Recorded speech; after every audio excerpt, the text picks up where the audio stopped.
And this year's first place $1,500 scholarship recipient, whose essay on applying ethics in the workplace he is about to share personally from Mission Hills High School.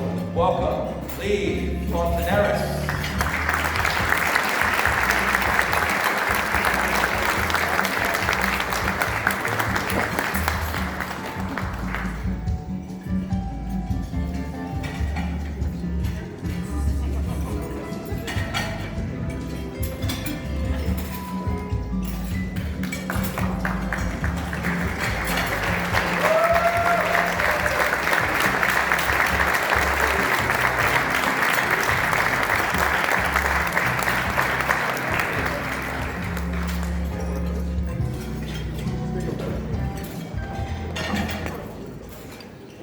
Thank you, Mr. Patton and Mr. DeMarco, and thank you to Better Business Bureau for the opportunity to share my essay, Applying Ethics in the Workplace.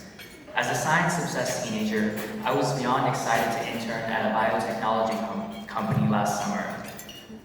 The experience was equally nerve-wracking since I was the youngest intern and lacked lab experience compared to my college-educated peers. Determined to prove my worth, I stepped into the workplace with a perfectionist attitude. This mindset proved to be my biggest flaw. Every day, my supervisor handed her research assistant a long list of DNA samples to prepare before shipping the samples off to a separate DNA sequencing company. Preparation of DNA samples involved calculating and mixing appropriate proportions of DNA, water, and primers.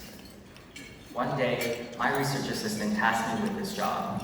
Although I had carefully watched higher-level interns complete this process dozens of times, I was still anxious. Without asking for clarification or further assistance, I nervously said, "Okay," and hurried to my lab station. My perfectionist attitude was in full gear. I triple-checked my calculations to the point where numbers stopped making sense. But after finishing the preparation, I realized I had contaminated the composition of some of the DNA samples. Now I had two choices: own up to my mistake or allow the tainted DNA to be shipped away. Instinctively, I thought of all possible scenarios where I could take the blame. The DNA samples went through several hands before the final stages of testing, so I figured that anyone could be held responsible for the errors I had made.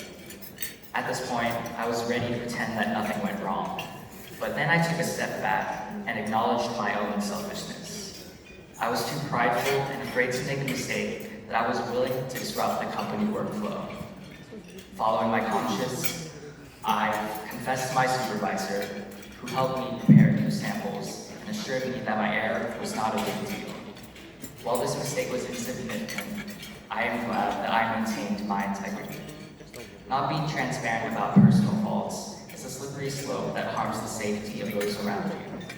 People often forget that the principle of honesty applies in the workplace just as much as it does outside.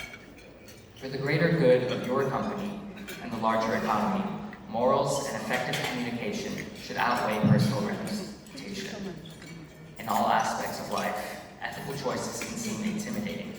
However, these difficult choices are necessary to contribute to the betterment of our society. Thank you.